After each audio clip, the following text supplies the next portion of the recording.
بلا قادرین علی ان نسوی بنانا، بل کے اصل بات بلا کیا ہے؟ اب دیکھیں تینوں باتیں ثابت کر دی ہیں کہ قیامت ہونی بھی چاہیے، قیامت ہو بھی سکتی ہے، اور قیامت ہونی بھی ہے، اللہ تعالیٰ قسم اٹھا رہے ہیں، لیکن اصل مسئلہ بلا کیا ہے؟ بل یرید الانسان لیفجر اماما، بلکہ انسان کا ارادہ یہ ہے، انسان چاہتا یہ ہے کہ آگے بھی برائیاں کرتا رہے۔ یہ مسئلہ نہیں ہے کہ انسان نے بڑے گناہ کیے ہوئے ہیں تو اب وہ سوچتا ہے کہ اگر میں نے کہہ دیا کہ آخرت ہونی ہے پھر تو میں پھنس جاؤں گا۔ ایک بچہ جس نے تیاری کی ہی نہیں، ذرا غور کریں، اور ایک بچہ جس نے تیاری کی ہے، دونوں بچوں کے سامنے آپ یہ کہتے ہیں کہ وہ جو میں نے مثال دی تھی نا کووڈ کی، کہ کووڈ میں بحث ہو رہی ہے کہ اس دفعہ امتحان ہونا ہے کہ نہیں ہونا، تو اگر بتایا جائے گا نہیں اس دفعہ امتحان ہونا ہے، تو جس بچے کی تیاری ہوگی وہ تو بڑا بخوشی اس کو تسلیم کرے گا کہ اچھا ہے، ہونا چاہیے، میں تیاری کی۔ اور جس بندے کی تیاری نہیں ہے ساری عمر سارے سال تو یہ سوچتا رہا اس دفعہ تو ہونا ہی نہیں، وہ تو نہیں چاہے گا نا، وہ نہیں ہونا، لگتا ہے جھوٹ بول رہا ہے، کوئی نہ کوئی بہانے سے کوشش کرے گا کہ نہ ہی ہو، ایسے ہی ہے۔ لیکن یہاں مسئلہ اس سے بھی آ گیا ہے، ایک تو ہے نا اچھے کردار کے لوگ تھے، ایک طرف برے کردار کے لوگ تھے۔ ایک سوال اپنے آپ سے پوچھیں کہ آپ صلی اللہ علیہ وسلم نے آ کر خبر دی، اتر کر ہرا سے سوئے قوم آئے نا، پھر کوئی صفا پر چڑھ کر ایک خبر دی کہ بھی قیامت آنے والی ہے، سیدھی سیدھی بات۔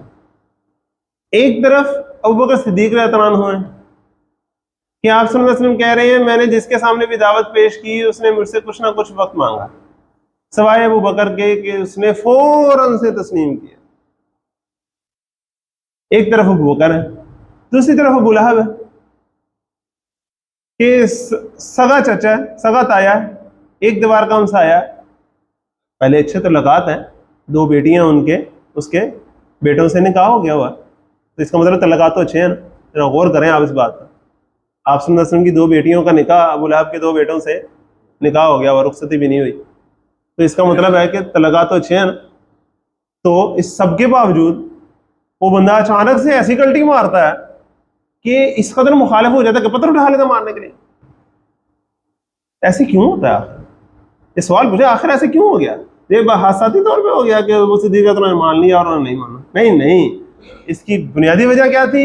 ابوبکر صدیق رضی اللہ عنہ وہ تھے جنہوں نے صدیقیت کی زندگی گزاری تھی، جنہوں نے پورے پیچھے 40 سال جو ہے وہ کیا کیا تھا، اس آخرت ہی کی تو تیاری میں زندگی گزاری تھی، اسی کے تو منتظر تھے۔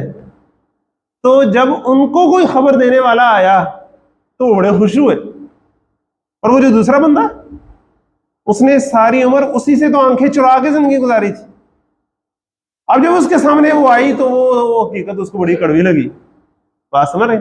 لیکن مسئلہ اس سے بھی ایک سطح آ گیا، بل یرید الانسان لیفجر اماما، مسئلہ صرف یہ نہیں ہے کہ انہوں نے ماضی میں بڑے برے کام کیے ہوئے ہیں اور اب سوچ رہے ہیں کہ ہم پکڑے جائیں گے۔ کیا اللہ تعالیٰ نے یہ کہا ہے کہ تم پر ایمان کی دعوت تمہارے سامنے پہنچ گئی ہے، لہٰذا جس بندے نے اچھے کام ماضی میں کیے ہوئے تھے اس کو اب ہم جنت دے دیں گے، اور جس نے ماضی میں برے کیے ہوئے تھے اس کو ہم پکڑ لیں گے؟ نہیں، بلکہ کہا ہے اب ایمان لے آؤ، پچھلے سارا معاف ہو جائے گا، آگے زندگی سے ہی گزارنی تم نے۔ لیکن جو ایمان نہیں لا رہا ہے اس کا اصل مسئلہ کیا ہے؟ جو بہانے ڈھونڈ رہا ہے اس کا اصل مسئلہ کیا ہے؟ وہ چاہتا ہے آگے بھی میں نے بڑے کام کرنے، مسئلہ اس کا یہ ہے۔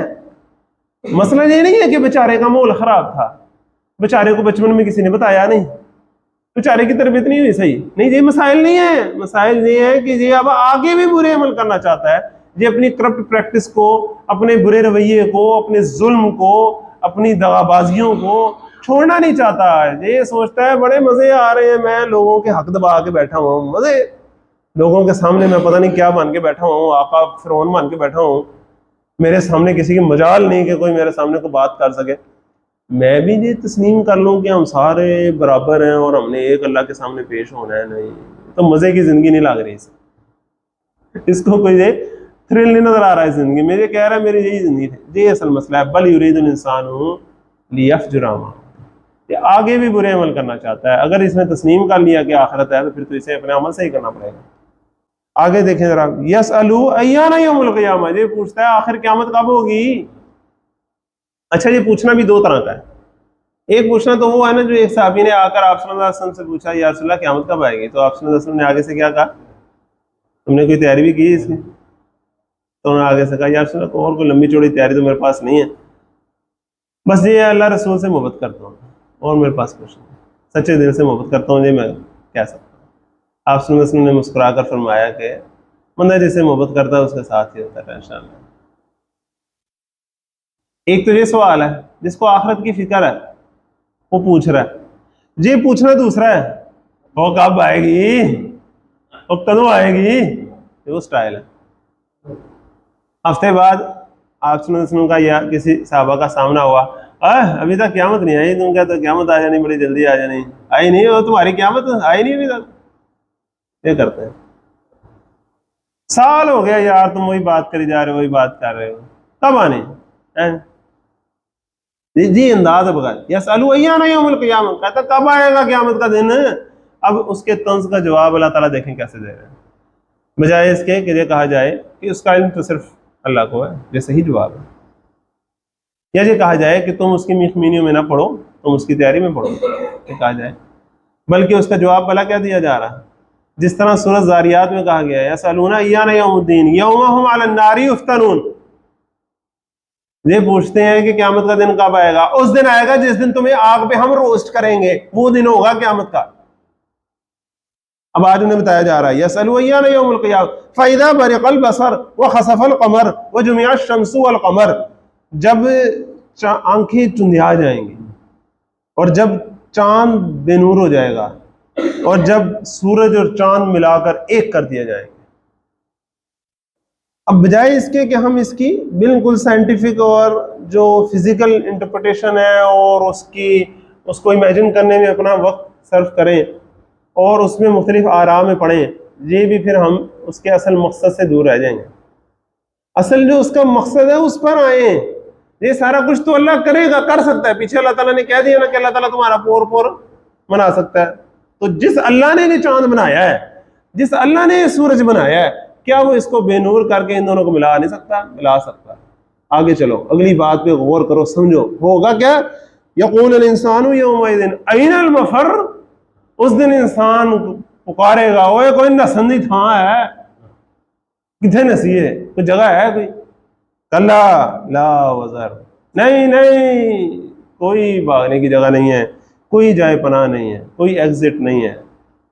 الی ربک یومئذ المستقر، اپنے رب کے سامنے ہی اس دن تمہیں ٹھہرنا ہوگا۔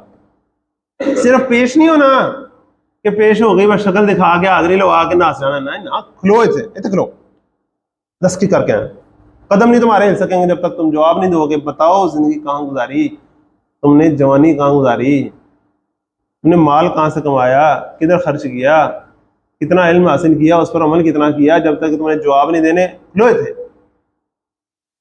مستقر ينبأ الانسان یومئذ، اس دن انسان کو بتایا جائے گا بما قدم واخر، اس کا اگلا پچھلا کیا ترا سارا اس کے سامنے لا کے رکھا جائے گا، اور ایک ہے صرف اس کو بتانا۔ اب دیکھیں بتایا تو ساروں کو ہی جائے گا، لیکن اس بتانے کی بھی دو کیفیت ہوں گی، ایک تو وہ ہوگا جس کے صحیفے نشر کر دیے جائیں گے، وَإِذَا الصُّحُفُ نُشِرَتْ، اور نشر کرنا کیا ہوتا ہے آج کی زبان میں، آپ تھوڑا سا ماضی قریب میں چلے جائیں تو ہوتا تھا کہ اس کی خبر لگ جائے گی اخبار میں، یہ بڑی ایک ٹیکی کی چیز ہوتی تھی۔ اس سے اگلا دور آ گیا اور ٹی وی پہ اس کی سرخی لگ جائے گی، پٹیاں لگ جائیں گی، بڑے سے بڑا افسر بھی، بڑے سے بڑا حکمران بھی اس سے کامتا تھا۔ آج کیا ہے، اس کی وائرل کر دیں گے ساری، یا طرح اس کی ویڈیو آؤٹ ہو جائے گی، بڑے بڑے بندے ادھر بلیک میل ہو جاتے ہیں کہ نہیں ہو جاتے؟ اس دن تو واقعی نشر کر دیا جائے گا، وَإِذَا الصُّحُفُ نُشِرَتْ، ساری نوع انسانی کے سامنے، صرف انسان کے اعمال نہیں، اس کی نیتیں، اس کی انٹینشن، سارا کچھ نشر کر دیا جائے گا۔ ایک تو وہ سٹائل ہے، ایک دوسرا بھی انداز ہے، ایک شخص ہوگا وہ اللہ کے سامنے حاضر ہوگا، کیا ہی کمال شخص ہوگا، اللہ تعالیٰ اسے اپنے بازو کی اوٹ میں لے لے گا، حدیث میں الفاظ بڑے خوبصورت آتے ہیں، اوٹ میں لے کے نا باقی ساروں سے اسے ادا کر کے اس سے بات کرے گا اور اس کے گناہ اس کے سامنے پیش کرے گا، دیکھے بندے تو نے بھی کیا تھا نا، یہ بھی کیا تھا، یہ بھی کیا تھا نا، ایسے بھی کرتا رہا نا۔ اب وہ بندہ سنتا جائے گا، دیکھتا جائے گا، شرمندہ ہوتا جائے گا، تسلیم کرتا جائے گا، ہاں این جی ایس، ہاں این بھی ہو گیا، میرے کو علم بھی ہو گیا، تسلیم کرتا رہے گا. آخر میں اللہ تعالیٰ اسے کہے گا دیکھو میں نے دنیا میں بھی تمہارا پردہ رکھا، آج بھی تمہارا پردہ رکھوں گا، جام ہو جا کر جنت سے جا. کیا بندہ ہوگا، بتایا تو اسے بھی کیا، لیکن کس شان سے بتایا گیا. تو یہ رب الانسان یومئذ بما قدم واخر، خاص طور پہ جو قدم واخر ہے. ایک ہے ہم جو بھی عمل کرتے ہیں اس کے کچھ اثرات آگے چلے جاتے ہیں، کچھ پیچھے رہ جاتے ہیں، لیکن ایک کیا ہے کہ تم نے کس چیز کو پریفر کیا اور کس کو ڈیلے کیا. کیونکہ آخرت میں سب سے اہم بات کیا ہے، ایک تو ہے نا جو اس کا منکر ہے، ایک ہے اس کو تسلیم کرتا ہے لیکن کہتا ہے کہ ہمیں کسی نے چھڑا لینا ہے، یہ ہو جانا ہے وہ ہو جانا ہے، یہ سب مسائل ہیں. ایک آخری مسئلہ کیا ہے، تسلیم تو کر لیا کہ آخرت ہونی ہے اور درپیشی ہونی ہے سب کچھ، لیکن اس کی وجہ سے آپ جو اپنا عمل درست کرنا ہے اس عمل پر اس نے کیا کہا، تھوڑا ٹھہر کے کیا لیں گے، ہلے گیڑا آن لگی ہے. سمجھ یہ مسئلہ ہے، ہلے گیڑا آن لگی کی ہو گیا یار، کیڑا مرن لگے ہو، یہ ایک فیلنگ آخری جو رہ جاتی ہے. اور وہ چیزوں کو ڈیلے کرتا رہتا ہے، صحیح چیزوں کو اور بری چیزوں کو پریفر کرتا رہتا ہے. تو بما قدم واخر، اسے پتا لگے گا اس نے کس چیز کو ڈیلے کیا، کس چیز کو پس پش ڈالتا رہا اور کس چیز کو پریفرنس دیتا رہا، ترجیح دیتا رہا اپنی زندگی میں. بل الانسان علی نفسہ بصیرہ، بلکہ انسان تو خود ہی اپنے آپ پر پورا گواہ ہے، انہوں پتہ ہے کسی دسن دی لوڑ ہے، انہوں پتہ ہے. بل الانسان علی نفسہ بصیرہ، اپنے حساب کو خود کافی ہے. اقرأ کتابک کفی بنفسک اليوم علیک حسیبا، پتہ ہے اسے سارا. لیکن ولو القی معاذیرا، اگرچہ کتنے بہانے مار لے، کتنی معذرتیں پیش کرے. لا تحرک به لسانک لتعجل به. اب بیچ میں جو آیات آ رہی ہیں جو قرآن مجید کے نزول سے متعلق، اس کا قرآن مجید کی حفاظت سے اور اس کی جمع و تدوین سے کیا تعلق ہے، یہ ایک الگ پورا ایک الگ موضوع ہے. لیکن اس آخرت کے موضوع سے اس کا کیا تعلق ہے اس کو ذرا سمجھیں. یوں محسوس ہوتا ہے جس طرح اللہ تعالیٰ اپنے ایک ایسے جلالی انداز میں خطاب کر رہے ہیں کہ جس طرح آپ کو میں صرف سمجھانے کے لیے کہہ رہا ہوں کہ ٹیچر اگر کلاس کے اندر ایک جلال سے ان لوگوں سے بات کرے جو ہوم ورک نہیں کر کے آئے، ان کو ڈانٹیں، اس کے بعد فرض کریں 2-3 بچے ہیں جنہوں نے ہوم ورک کیا ہوا ہے، ان کو ڈانٹ کے وہ انہیں کہے کہ تم آؤ اپنا ہوم ورک چیک کرواؤ. اب وہ بچے بھی بڑے فرما بردار اور عزت کرنے والے ہیں اگر استاد کی، تو وہ بھی کانپتے کانپتے آئیں گے اس دن، ہے کہ نہیں؟ Can you imagine that? ہاتھ کمرنے ہوں گے، مسا مسا کھو رہے ہوں گے، ایسے ہیں. ان کے اوپر بھی ایک روب طاری ہو جائے گا، وہ بھی ایسے تھرتلی سی پہنچے گی. گھر میں والد نے اگر بچوں کو ڈانٹا ہے تو جس بچے کا قصور نہیں ہے وہ اگر صحیح فرما بردار ہے تو وہ بھی تھوڑا سا اس کے اوپر بھی ایک سہم ہو جائے گا. اللہ تعالیٰ جلالی انداز سے جب پوری انسانیت کو آخرت کے بارے میں کہہ رہے ہیں نا جی فَإِذَا بَرِقَ الْبَصَرُ وَخَسَفَ الْقَمَرُ وَجُمِعَ الشَّمْسُ وَالْقَمَرُ، تو آپ صلی اللہ علیہ وسلم جو سب سے زیادہ تابع فرمایا ہے اللہ تعالیٰ کے، سب سے زیادہ فرما بردار ہے، ان کے اوپر بھی کیا کیفیت ہے کہ اللہ تعالیٰ انہیں تسلی دے رہے ہیں کہ تم نہ نیشنل لو، تم کیوں نیشنل لے رہے ہیں. سمجھ رہے ہیں نا بات؟ جو بچہ کام کر کے آئے جب وہ کام رہا ہوگا تو اسے سمجھانے والا استاد سمجھائے گا نا کہ تم نہ پریشان ہو، تم تو کام کر کے آئے. تو ایک لحاظ سے یہ تسلی بھی ہے آپ صلی اللہ علیہ وسلم کے لیے کہ لا تحرک به لسانک لتعجل به، آپ اپنی زبان کو حرکت نہ دیں تیز تیز اس قرآن مجید کو جلدی جلدی یاد کرنے کے لیے. آپ ایزی رہیں، ایزی. ان علینا جمعہ وقرآنہ، یقینا ہمارے ذمہ اس کو جمع کرنا، اس کو پڑھانا. فَإِذَا قَرَأْنَاهُ فَاتَّبِعْ قُرْآنَهُ، لہذا جب ہم اسے پڑھ رہے ہوں تو غور سے اس کی قرات کو سنتے رہا کریں. ثُمَّ إِنَّ عَلَيْنَا بَيَانَهُ، پھر ہمارے ذمہ اس کا سارا مطلب سمجھا دینا آپ کو بھی، اور پھر آپ کا جو ہم نے ذمہ لگایا ہے کہ آپ نے پوری انسانیت کے سامنے اس کو واضح کر کے بیان کرنا ہے، اپنے جو سامنے لوگ ہیں ان کو بیان کرنا ہے اور پھر انہوں نے محفوظ طریقے سے آگے منتقل کرنا ہے. یہ ساری جو آپ کی ذمہ داری لگی ہے یہ بھی اصل میں ہمارے ذمہ ہے. کیوں؟ انسانوں تک ہدایت پہنچانا اصل تو ذمہ داری، اصل تو کام اللہ کا ہے نا. الہادی اللہ تعالیٰ کا نام ہے، ایسے ہی ہے نا. تو اللہ تعالیٰ نے جو ہادی اعظم بھیجے ہیں نا صلی اللہ علیہ وسلم، تو وہ سارا بندوبست کرنا بھی اللہ تعالیٰ کہہ رہے ہیں ہمارے ذمہ ہے. آپ نے تو اپنی ذمہ داری ادا کرنی ہے، اصل پھر ذمہ ہمارا ہے، آپ نے اپنا فرض نبھانا ہے. تو ثم ان علینا بیانہ، تو لہٰذا قرآن مجید کا صحیح پڑھا جانا، اس کو محفوظ کرنا اس کے مطلب اور معنی یعنی حدیث کو، اس کے پورے مفہوم کو، اس کے پورے عمل کو، اس کی پوری تفسیر کو ایک محفوظ انداز سے آگے ساری انسانیت تک، قیامت تک کے لیے محفوظ رکھنا یہ اللہ کا کام ہے، اور اللہ تعالیٰ نے یہ کیا ہے، اور اللہ تعالیٰ نے صحابہ کو اور حفاظ کو اور محدثین کو اور فقہاء کو اور مفسرین کو اس کا ذریعہ بنایا ہے۔ اللہ تعالیٰ ہمیں بھی اس کا ذریعہ بننے کی توفیق عطا فرمائے۔ اب اس کے آگے کیا کہا جا رہا ہے؟ کلا، نہیں، بل تحبون العاجلہ، اب پھر جمع کا صیغہ آ گیا، یعنی کہ پوری انسانی سے بات کرتے، آپ صلی اللہ علیہ وسلم سے ایک بات کر کے پھر سب سے ایک بات، یہ ہوتا ہے خطاب کا انداز۔ تو کلا بل تحبون العاجلہ مطلب کیا؟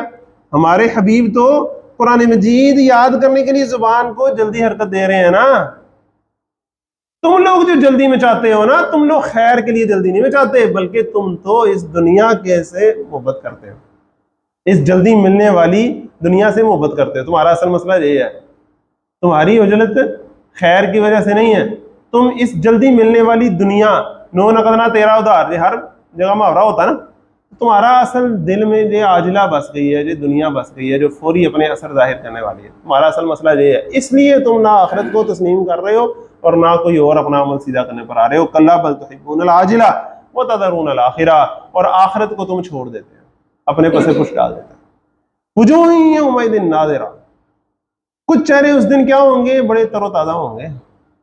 ناظرہ کو دوسرے الفاظ میں کو ویکھن والے ہوں گے، کہتے نا یار ہوتے ویکھن والا سی یار۔ وجوہ یومئذ ناظرہ، اس دن کچھ چہرے تو ایسے روشن ہوں گے کہ کیا دیکھنے والے ہوں گے، کیا ان کا منظر ہوگا۔ وجوہ یومئذ ناظرہ، خوشی دید نہیں ہوگی، الی ربہا ناظرہ، وہ اپنے رب کی طرف دیکھ رہے ہوں گے، اس سے بڑی خوشی کوئی انہیں ملے گی؟ سوچیں ذرا کہ وہ ایک عرصے تک جب سے زندگی گزار رہے تھے دنیا میں تو سوچ رہے تھے میرے مالک کہاں ہے، تو مجھ کو تیری تلاش ہے، جب وہ اپنے رب کو دیکھیں گے تو ان کی خوشی دیدنی ہوگی، اندازہ کریں ان کے چہرے پہ رونق کتنی ہوگی۔ لا ربہا ناظرہ ووجوہ یومئذ باسرہ، اور کچھ چہرے اس دن اداس اجڑے پڑے ہوں گے۔ تظن ان یفعل بہا فاقرہ، سمجھ رہے ہوں گے کہ آج جو نال بڑی پیڑی ہوئی ہیں، آج تو کمر توڑ برتاؤ ہونا ہے۔ اور آپ کو پتہ ہے مار پڑنے سے زیادہ جو سیویئر چیز ہوتی ہے نا، اس مار پڑنے کا انتظار ہے۔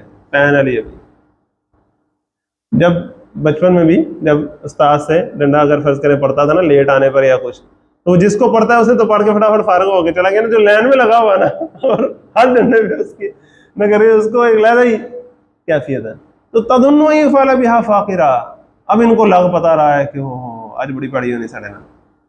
اور کلا، نہیں، یہ تو بڑی بات ہے نا، وہ قیامت بڑی، اس کی تو ساری باتیں تمہیں لگ رہا ہے کہ خیالی باتیں ہیں۔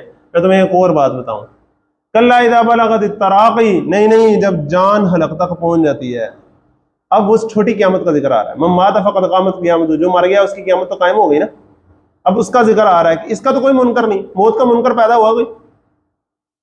اب موت کی منظر کشی اس سے زیادہ واضح انداز سے قرآن میں سامنے نہیں آتی جو یہاں آ رہی ہے۔ کلا اذا بلغت التراقی، نہیں سے کیا مراد ہے کہ پچھلی باتیں تمہیں سمجھ نہیں نہ آ رہی؟ تو چلو یہ سنو، نہیں، جب جان حلق تک پہنچ جائے گی، وقیلا من راق، یہاں پہ سکتا ہے، کبھی غور کریں آپ، یہ کیا ہے بھلا؟ اور کہا جائے گا کہ کوئی جھاڑ پھونک کرنے والا ہے، یہ پوری ایک فیلنگ کا نام ہے۔ کیا مطلب ہے؟ ڈاکٹر نے جواب دے دیتا، بڑے ریشنل لوگ تھے، اپنے دوستوں میں سے اگر کوئی کہتا تھا نا یار اسے فلاں بابا ہے وہ نا تویز دینا تے کینسر ٹھیک ہو جاتا، ٹھیک ہے، کی بیوقوفی یار، کینسر بلا ٹھیک ہوا ہے کدی تویزاں نال، ٹھیک ہے، وہ فلاں ہے وہ پھوک ماردا ہے اینج ہو جاتا، اور یار گل کرانا نہیں کر، پہلے یہ ایسے کرتا تھا اور ریشنل بندہ تھا، اور ہونا بھی چاہیے، اس میں تو کوئی دو رائے نہیں ہے، ریشنل ہونا چاہیے، اسلام کوئی ریشنل نہیں ہے، لیکن اب اس کی جان پر ایسی بان آئی ہے کہ ساری باتیں سائڈ پہ، کہتا ہے یار کوئی حکم مارانا نہیں بلا لو، کوئی دم درود کو تویز، ڈاکٹروں نے تو جواب دے دیتا ہوں، وکیلا من، اس میں اس کی شرمندگی بھی شو ہو رہی ہے، بڑی شرم آ رہی ہے اب کہتے ہوئے، من واق، کوئی ہے کوئی جھاڑ پھونک کرنے والی، وظن انہ الفراق، اور وہ سمجھ لے گا کہ اب جدائی کا وقت آ گیا، اب بچوں کو بیوی کو آخری نظر وہ دیکھ رہا ہے۔ والتفت الساق بالساق، اور پنڈلی سے لپٹ جائے گی، ایسے کپڑا نچوڑا جاتا ہے اور جان نیچے سے نکلنا شروع ہوگی، الی ربک یومئذ المساق، اپنے رب کی طرف اس دن روانگی ہوگی، یا جتے رب وال جانا۔ یہ ساری باتیں سننے کے بعد بھی فلا صدق ولا صلی، وہ شخص جو اب بھی تسلیم نہیں کر رہا، اب اس کی پکچر ڈسکرپشن کیسے آ رہی ہے بھلا؟ یہ ابو جہل کے کردار ہے، جو ساری باتیں سننے کے باوجود بھی فلا صدق ولا صلی، نہ اس نے تصدیق کی نہ نماز پڑھی، بلکہ الٹا وہ تو نماز پڑھنے سے روک رہا ہے نبی صلی اللہ علیہ وسلم، ایسے کرتا تھا نا ابو جہل۔ اب دیکھیں پوری مکی زندگی میں حکم کیا ہے؟ صرف یہی کہ بھئی تصدیق کرنی ہے آپ صلی اللہ علیہ وسلم کی، ایمان لے کر آنا ہے، اور کرنے کا کام کیا ہے؟ نماز پڑھنی ہے، اور تو کوئی حکم لمبا چوڑا ہے نہیں، انہیں دو کا ذکر کیا جا رہا ہے۔ فلا صدق ولا صلی ولکن کذب وتولی، بلکہ اس نے جھٹلایا اور منہ پھیر لیا۔ نماز پڑھنا کیا ہوتا ہے؟ اللہ کی طرف رخ کر کے اللہ کے ساتھ لو لگانا، اور اس نے منہ پھیر لیا۔ اور ثم ذهب الى اهله يتمتع، پھر چل دیا اپنے گھر والوں کی طرف اکڑتا ہوا، کیا پتہ نہیں کیا باتیں کرتا ہے، گھر جا کے بتا رہا ہے آج میں نے دیکھا فلاں ایک بندے کو، اس کی میں نے بڑی بےعزتی کی، اس کو میں نے ایسے کیا، اس کے پاس کوئی جواب نہیں رہا، بالکل منہ ہی بند ہو گیا اس کا، ایسے سارے اس کے اوپر ہنسے۔ میں آج ملا فلاں ایک عبداللہ بن مسعود سے، میں نے ان سے کہا کہ تمہارے نبی تم سے مل آتے ہیں، جان تمہارے اندر ہے نہیں، تم نے ایران اور روم کو فتح کرنا ہے۔ میں نے مذاق اڑایا ان کا، میں اکڑاتا ہوا گھر آیا، تم ذهب الى اهله يتمتع۔ اب دیکھیں قرآن مجید اس کو جواب کیا دے رہا ہے، اولا لک فاولا ثم اولا لک فاولا۔ یہ عربی کا محاورہ ہے، اس کو ٹرانسلیشن ہوتی ہے محاورے کو محاورے میں ٹرانسفر کرنا، ٹھیک ہے نا؟ تو سادہ ترجمہ کیا ہوگا کہ اس کو ایسے ہی کرنا چاہیے، کوئی نہیں ادا انجی بندہ ہے، ادا انجی بندہ کوئی نہیں، ادا انجی بندہ کیا مطلب؟ جب کسی کے ساتھ بہت بری ہونے والی ہے نا، اور وہ ابھی برا رویہ اختیار کیے ہوئے ہے، تو بندہ کہتا ہے ہاں تمہیں تو کر لینا چاہیے تھا، تمہیں یہی سوٹ کرتا، ایک یہ انداز ہے۔ لیکن عربی کا جو پیور محاورہ ہے اس کو اگر آپ ٹرانسفر کریں نا اپنی زبان میں، پنجابی میں، تو اس کا ترجمہ بڑا ایک ایٹیپیکل سا بنے گا۔ صرف سمجھنے کے لیے میں آپ کو بتا رہا ہوں، اولا لک فاولا کا مطلب ہوگا فٹے منہ دور فٹے منہ، ثم اولا لک فاولا دور دور دور فٹے منہ، محاورے میں نہیں سمجھنا کہتا، یہ عربی کے محاورے میں بات، اولا لک فاولا ثم اولا لک فاولا۔ ایحسب الانسان ان یترک سدی، کیا انسان نے یہ سمجھا ہوا ہے کہ اسے ایویں بلا حساب و کتاب چھوڑ دیا جائے گا؟ کیا سمجھا کیا ہوا اس نے؟ تو سمجھیا کی ہے ایویں تو چھوڑ دیتا جائے گا؟ اللہ رب العزت جو پورے کائنات کا بادشاہ ہے، اپنے باغیوں کو ایسے ہی چھوڑ دے گا؟ افنجعل المسلمین کالمجرمین۔ یہ تین الفاظ ہیں جو آپ کے لیے آج کا ٹیک ہوم میسج ہے، یہ تین الفاظ پر مشتمل ہے۔ ایک ٹیک ہوم میسج ہے، سوال ہے جو آپ نے آج سارا اپنے آپ سے پوچھتے رہنا ہے، کیا اللہ تعالیٰ فرما برداروں کو نافرمانوں کی طرح کر دے گا؟ یہ بس ہمیں آپ سے سوال پوچھنا، افنجعل المسلمین کالمجرمین۔ اس کا جواب اللہ تعالیٰ دیتے ہیں، ما لکم کیف تحکمون، کی ہو گیا تانوں کہ ہیاں گلا کر رہے ہو، تسی گل کرانا نہیں کرو، افنجعل المسلمین کالمجرمین۔ تو یحسب الانسان ان یترک سدی الم یکن نطفۃ من منی یمنی، پھر اگلی بات آ گئی، چاہیے سے پھر آ گیا سکتا ہے پہ نہیں، سکتا کہ نہیں، الم یکن نطفۃ من منی یمنی، کیا وہ ایک قطرہ نہیں تھا حقیر پانی کا جو رحم مادر میں ٹپکا دیا گیا تھا، ثم کان علقۃ فخلق فسوی، پھر وہ ایک لٹکتی ہوئی شے ہو گیا، لٹکتا ہوا لوتھڑا ہو گیا، اور پھر اللہ نے اسے پیدا کیا، پھر اسے ہر لحاظ سے درست کر دیا، بیلنس کر دیا، اسے اندرونی طور پر اس کا ایک ایک سوڈیم پوٹاشیم بھی بیلنس کر کے رکھ دیا، اس کی نفسیات بیلنس کر کے رکھ دی، اس کے اندر جو نیکی اور برائی کی جو تمیز پیدا کر دی، ان دونوں پر اسے کنٹرول دے دیا، اتنا کچھ اسے بنا کے دے دیا، فسوا فجعل منہ زوجین الذکر والانثی، پھر بنا دی اسے جوڑے جوڑے مرد اور عورت اسی ایک نطفے سے۔ لیس ذلک بقادر علی ان یحیی المیتہ، کیا یہ ہستی اس بات پر قادر نہیں ہے کہ مردوں کو زندہ کر سکے؟ بلا وربنا انک علی کل شیء قدیر، بالکل بالکل ربا تو اس پر پوری طرح قادر ہے۔ سبحانک فقنا عذاب النار، تو اس بات سے پاک ہے کسی بھی کمزوری سے، پس تو ہمیں آگ کے عذاب سے بچا لے، آمین۔